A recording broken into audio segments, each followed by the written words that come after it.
Historic 2018 Inter-Korean Summit. I'm Kwon Jang-ho, and thank you for joining us. US President Donald Trump gave his reaction to the Inter-Korean Summit following the talks on Friday. He expressed hope for the Korean Peninsula, but said while he supports the two Koreas' efforts towards peace, he also said his administration will not play games when it comes to the denuclearization of the North. Park Hee-jun reports.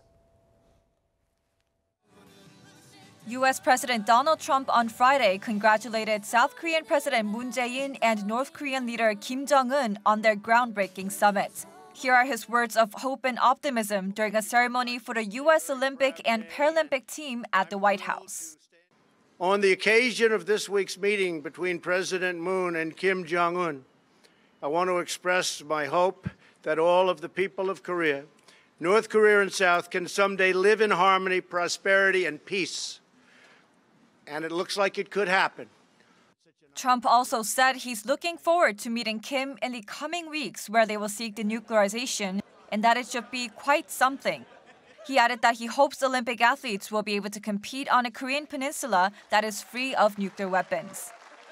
On the same day at a joint press conference with German Chancellor Angela Merkel, President Trump made it clear that he won't be played like his predecessors when it comes to denuclearization. While acknowledging the enthusiasm surrounding the peace talks and how they've never come this far before, he said, "The United States has been played beautifully like a fiddle because you had a different kind of a leader. We're not going to be played, okay? We're going to hopefully make a deal. If we don't, that's fine." He also said that the location of the potential U.S.-North Korea summit is down to two countries, but didn't specify what those two countries are. Park Hee-jun, Arirang News. The summit on Friday was concluded with the signing of the PANMUNJOM Declaration for Peace, Prosperity and Unification of the Korean Peninsula.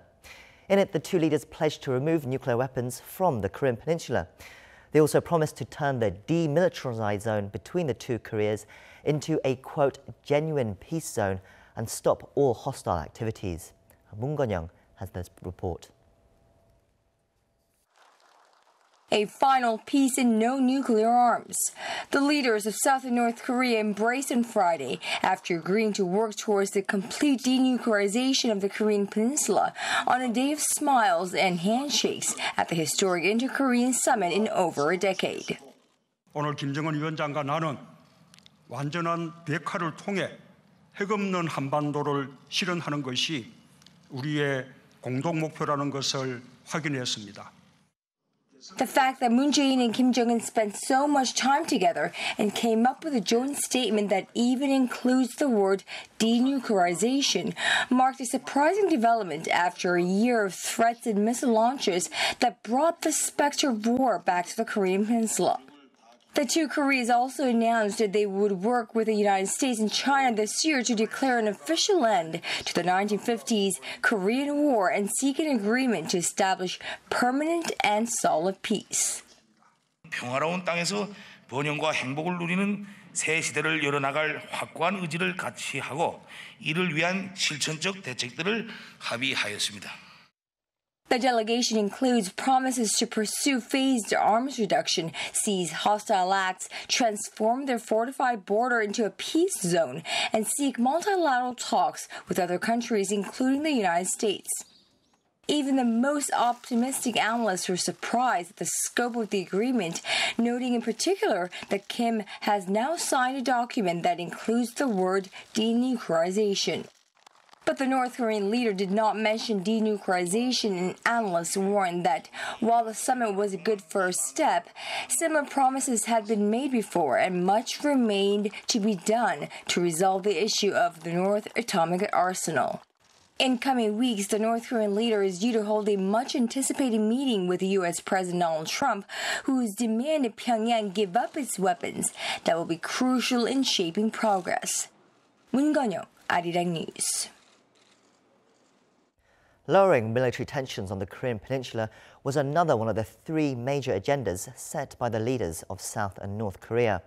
Moon and Kim agreed to cease all hostile acts near the DMZ starting May 1st and agreed to discuss specific measures at general-level military talks next month. All of this when only a few months ago it looked like the peninsula was on the brink of war. Oh Jung-hee has more. The first military talks in 3 years are expected to be held next month as part of efforts to lower military tension on the Korean Peninsula and eliminate the possibility of war. At the summit talks on Friday, South Korean President Moon Jae-in and North Korean leader Kim Jong-un agreed that the military authorities of Seoul and Pyongyang will from now on meet frequently.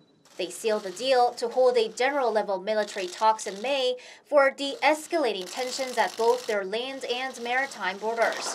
Hostile acts at the border area will be ceased as well.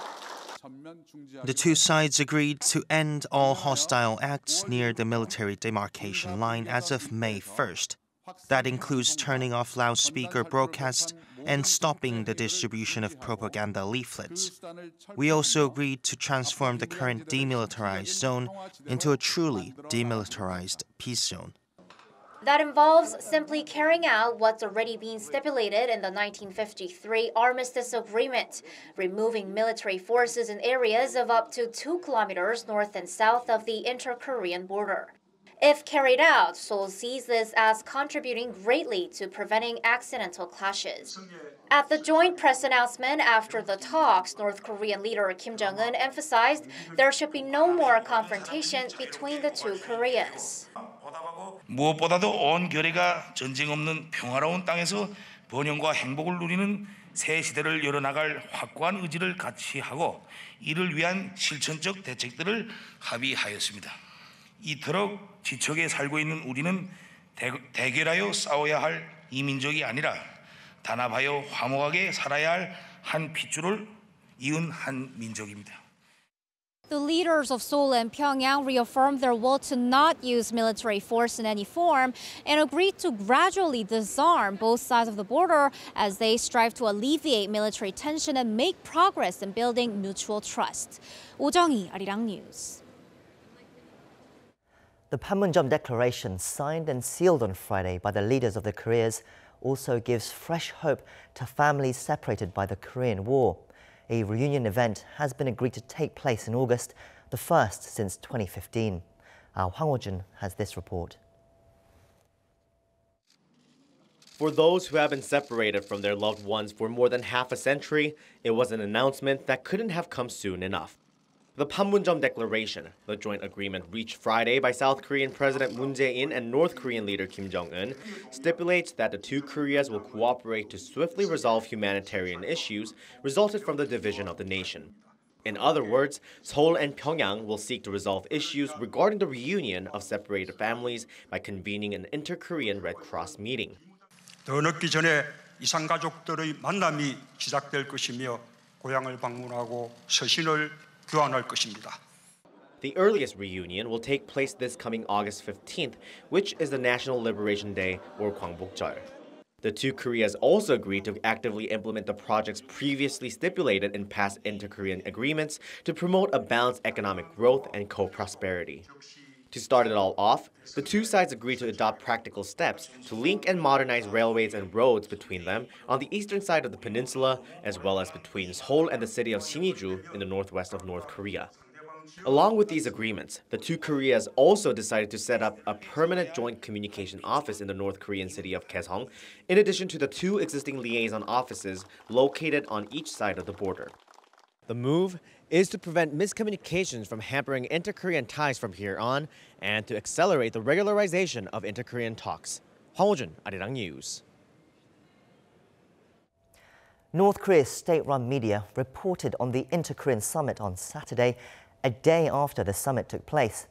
The regime's news agencies reported the full content of the PANMUNJOM Declaration, including the term complete denuclearization. Park Ji-won has this report. The North Korean Central Television on Saturday dedicated its entire news program to coverage of Friday's inter-Korean summit.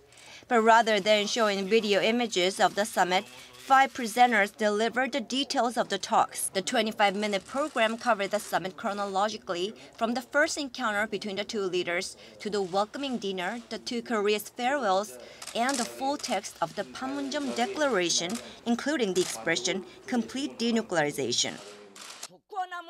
North and South Korea confirmed the common goal of realizing a nuclear-free Korean Peninsula through complete denuclearization.